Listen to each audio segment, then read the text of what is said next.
नमस्कार, आप देख रहे हैं भारत न्यूज और मैं हूं विकास पांडे।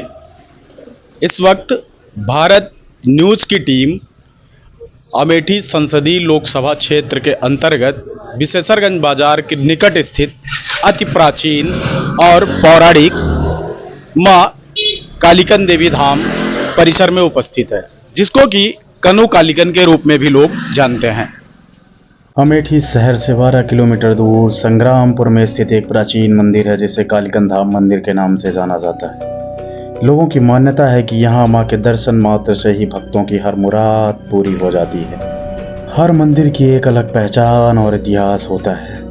पौराणिक मान्यता के अनुसार यहाँ के जंगलों में चौन मुनि का आश्रम हुआ करता था। ये कैमरा पर्सन से कहेंगे, इसको कैमरे को मूव करके दिखाएंगे कि ये चारों तरफ इस पूरी जो ये बैरिकेटिंग की गई है मंदिर के प्रथम तल के ऊपर, ये घंटियों का अंबार लगा हुआ है, घंटियां बांधी गई हैं। इसके पीछे की मान्यता ये है कि यहाँ पर जो श्रद्धालु पहुँचते हैं, पहुँच करके अपनी मन्नत लेकर के आते हैं, अपनी मनोकामनाएं लेकर के आते हैं और उन मनोकामनाओं की पूर्ति माँ कालिकन देवी करती हैं। जिसके बाद यहाँ पर आप देख सकते हैं कि इस तरीके से लोग घंटियाँ या बड़े घंटे बांधते हैं। कई दशक पहले की बात है, एक बार जब चौन मुनि तपस्या में लीन थे, उस समय उनके ऊपर दीमक ने अपनी बांदी बना ली थी।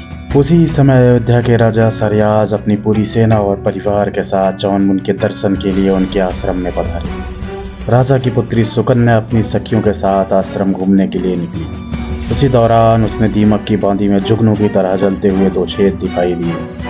राजकुमारी ने कौतूहलवश एक तिनका उठाया और उस छेद में चुभो दिया। हमारा नाम विनोद महाराज, मैं कालिकन धाम का पुजारी भी हूँ। अच्छा। और यहाँ ये नागेश्वरनाथ मंदिर का भी, ये भी मेरे देखरेख में है, इसको भी देखता हूँ और हमेशा ये पूजा पाठ मैं करते चला रहा हूँ। मंदिर का पौराणिक इतिहास क्या है? मंदिर का पौराणिक इतिहास ये है कि माता जी की जब यहाँ पर आगमन हुआ है, तभी बहुत पुराना यहाँ पर जंगल वगैरह सभी थे और उसी समय में ये शिवलिंग का यहाँ पर स्थान था, लेकिन किसी को पता नहीं था। जब माता जी का निर्माण हुआ, माता जी का यहाँ साफ सफाई हुई, तो ये भी शिवलिंग का दर्शन हुआ, यहाँ पर दिखाई पड़ा। उसी तभी से जो है किसी को ये पता नहीं है कि कब का ये है शिवलिंग। आज पुराने ज़माने का ये शिवलिंग है। आज तो मेला वैसे भीड़ अमूमन यहाँ भक्तों की भीड़, श्रद्धालुओं की भीड़ किस दिन होती है? यहाँ मेला किस दिन होता है? सोमवार और शुक्रवार को दोनों दिन यहाँ मेला बराबर चलता है। नवरात्रि के दिन? नवरात्रि में हमेशा 9 दिन पूरा मेला यहाँ चलता है। सभी लोग दर्शन करने आते हैं और संख्या में ये कोई गिनती नहीं कितनी संख्या में है, बहुत संख्या में, अधिकतम संख्या में लोग दर्शन करते हैं। हमेशा माता जी की यहाँ भीड़ लगी रहती है और यहाँ भी दर्शन होता है। आदि पूजा पाठ जो भी भक्तगण हैं यहाँ पर आते हैं, अपना पूजा पाठ करते हैं, अपनी मन्नत को पूरा करते हैं। माता जी कृपा से यहाँ पर सभी की मन्नत पूरा होती है। ऐसी मान्यता है कि जो अमृत कुंड यहाँ पर बना है, माँ कालिकन देवी उसी से प्राकट्य हुई थी, उसी से उनको नहीं, माता जी के नीचे जो अमृत कुंड है वो तो उनकी सुरक्षा के लिए है। माता जी का अमृत कुंड तो बाद में हुआ है। साथ में माता जी का जब यहाँ पर स्थापित हुई है माता जी, तब कुंड वहाँ पर उनकी सुरक्षा के लिए है वो, जिससे उसमें से खून निकलने लगा। खून निकलता देख राजकुमारी डर के मारे वहां से भाग गई। इधर दीमक की बांदी के छेद में तिनका चुभ होने से चौन मुनि का ध्यान भंग हुआ, तो उन्होंने राजा को श्राप दे दिया, जिससे राजा के सैनिकों में महामारी फैल गई। शुभ नाम बताइएगा? ज्ञानचंद पांडे। दर्शन करने आए? जी हाँ।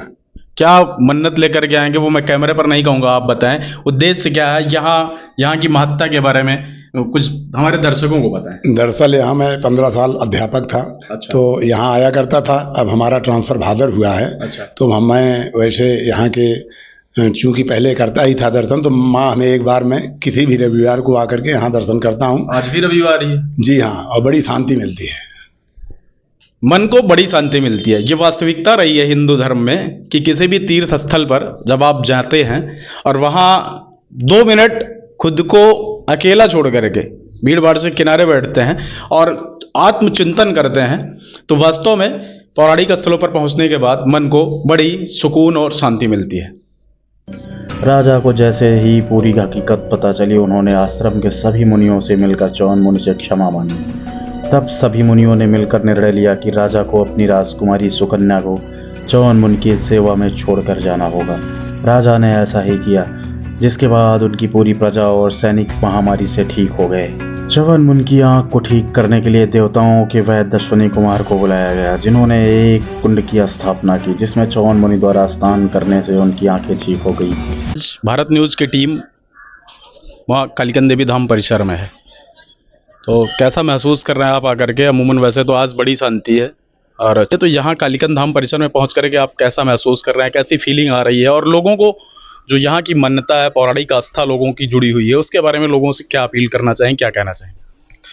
हम ये जानते हैं जहाँ तक कि अध्यात्म में बड़ी शक्ति है और उसी शक्ति के तरफ लोग खींचे चले आते हैं। तो हम दर्शकों से और जानने वालों से भारत न्यूज़ की तरफ से ये अपील करेंगे कि यहाँ पे आए, अपने मन की शांति को एक कहीं भी किनारे बैठ करके अपने आप को महसूस शांत कर सकते हैं।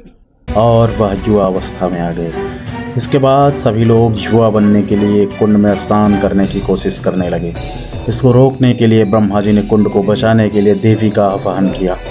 तब से देवी माँ आदिशक्ति के रूप में आकर यहाँ विराजमान हो गई। माँ कालिकन देवी सिद्धिपीठ धाम में दर्शन करने वालों की सभी मनोकामनाएं पूर्ण होती हैं। मनोकामना पूर्ण होने के पश्चात श्रद्धालुओं द्वारा यहाँ घंटा चढ़ाया जाता है।